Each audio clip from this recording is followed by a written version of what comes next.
যে কয়টা টেন্স জানলে আপনি নিজে নিজেই অনর্গল ইংরেজি বলা শিখতে পারবেন। চলুন আজকে ক্লাস থেকে আমরা সুন্দর করে বুঝে নেই এবং কিভাবে আপনি প্র্যাকটিস করবেন সেটাও দেখে নিই। মাথায় রাখবেন, ইংরেজি বলার জন্য বা বলার শেখার জন্য কিন্তু অনেক বেশি টেন্স আপনার জানতে হবে না। মাত্র 6 থেকে 7টা টেন্স যদি আপনি ক্লিয়ারলি বোঝেন এবং জানেন, প্র্যাকটিস করেন, আপনি ইজিলি ইংরেজি বলতে পারবেন, কোনো সমস্যা নেই। ভালো করে দেখবেন, প্রথমটা হচ্ছে প্রেজেন্ট ইনডেফিনিট টেন্স। যেমন আমরা বলছি আমি অপেক্ষা করি, আপনি সিম্পলি বলবেন আই ওয়েট। আমি অপেক্ষা করি, আই ওয়েট। যখন এটা না বোধক হয়ে যাবে আমরা বলবো আমি অপেক্ষা করি না, আই ডোন্ট ওয়েট। আমরা জানি যে প্রেজেন্ট ইনডেফিনিটে আমরা ডু বা ডাসকে নিয়ে আসি নেগেটিভ করার জন্য, তাই না? তাহলে আমি অপেক্ষা করি, আই ওয়েট।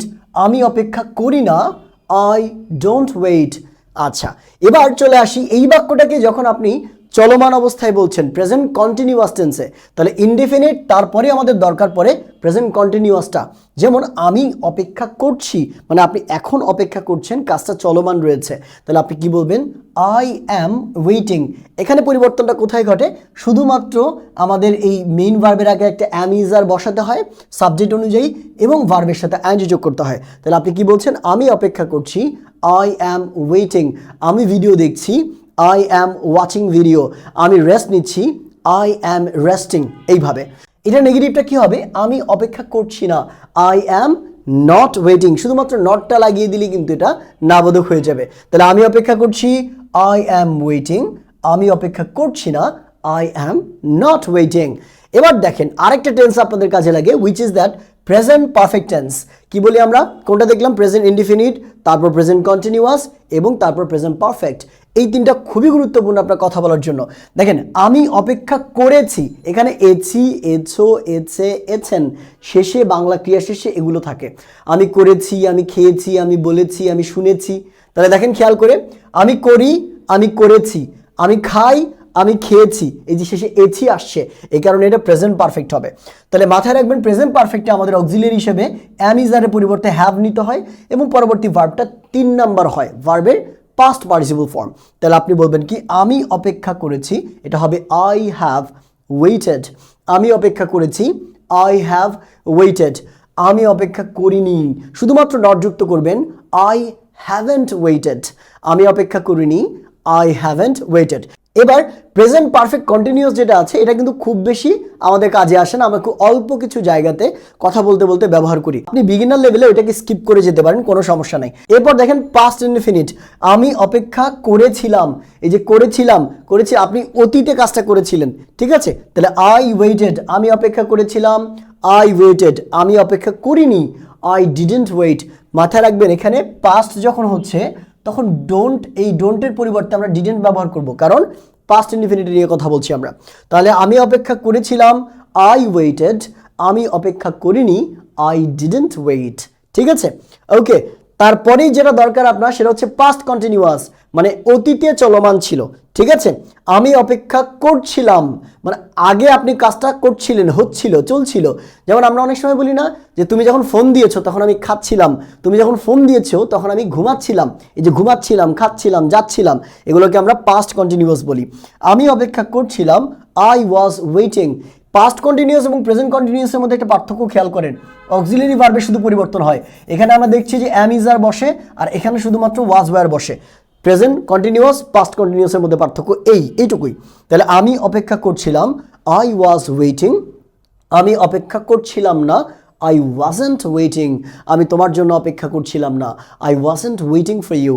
আমি তোমার সাথে যাচ্ছিলাম না, I wasn't going with you. এইভাবে, ঠিক আছে? ওকে, তারপরে আরেকটা যেটা দরকার সেটা হচ্ছে পাস্ট পারফেক্টটাও কিন্তু অতটা গুরুত্বপূর্ণ না। আপনি পাস্ট ইনডিফিনিটটা দিয়ে কিন্তু পাস্ট পারফেক্টের কাজ চালিয়ে দিতে পারবেন বেসিক লেভেলে। ঠিক আছে? এরপর দেখেন ফিউচারটা অনেক বেশি দরকার। আমি অপেক্ষা করব, আপনি কাজটা এখনো হয়নি, হবে। আমি অপেক্ষা করব, আমি খাবো, আমি রান্না করব, আমি তার সাথে ঘুরবো। এই যে করব, যাব, খাবো, বলবো, ফিউচার। তাহলে আমি অপেক্ষা করব, আমরা জানি ফিউচারে আমরা উইল ব্যবহার করতে হয়, তাই না? শ্যাল উইল আসে। তাহলে আই উইল ওয়েট, আমি অপেক্ষা করব, আই উইল ওয়েট। আমি অপেক্ষা করব না, আই উইল নট ওয়েট। এই উইল নটকে সংক্ষেপে ওন্ট বলা হয়। আমি অপেক্ষা করব না, আই ওন্ট ওয়েট। তাহলে আমি অপেক্ষা করব, আই উইল ওয়েট। আমি অপেক্ষা করব না, আই উইল নট ওয়েট।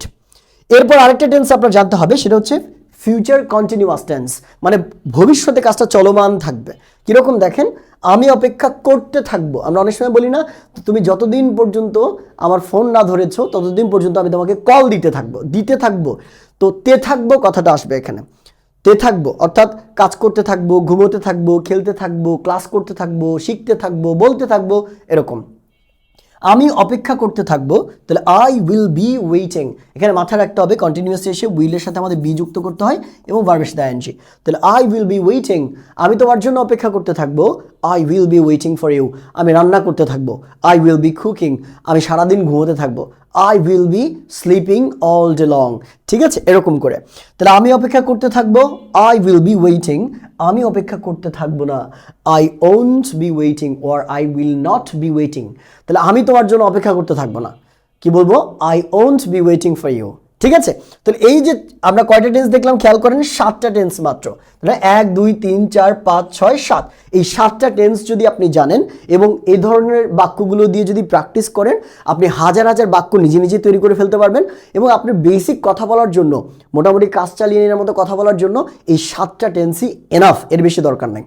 ঠিক আছে, সো আপনাদের মধ্যে যারা প্রবাসী ভাই বোন আছেন, যারা দেশের বাইরে থেকে আমাদের সাথে যুক্ত হয়েছেন, আপনাদের জন্য কিন্তু দুর্দান্ত একটা কোর্স রয়েছে আমাদের, যেটা একটা রেকর্ডেড কোর্স, যার সবচেয়ে বড় সুবিধা হচ্ছে আপনি যখন ইচ্ছা তখন ক্লাস করতে পারবেন।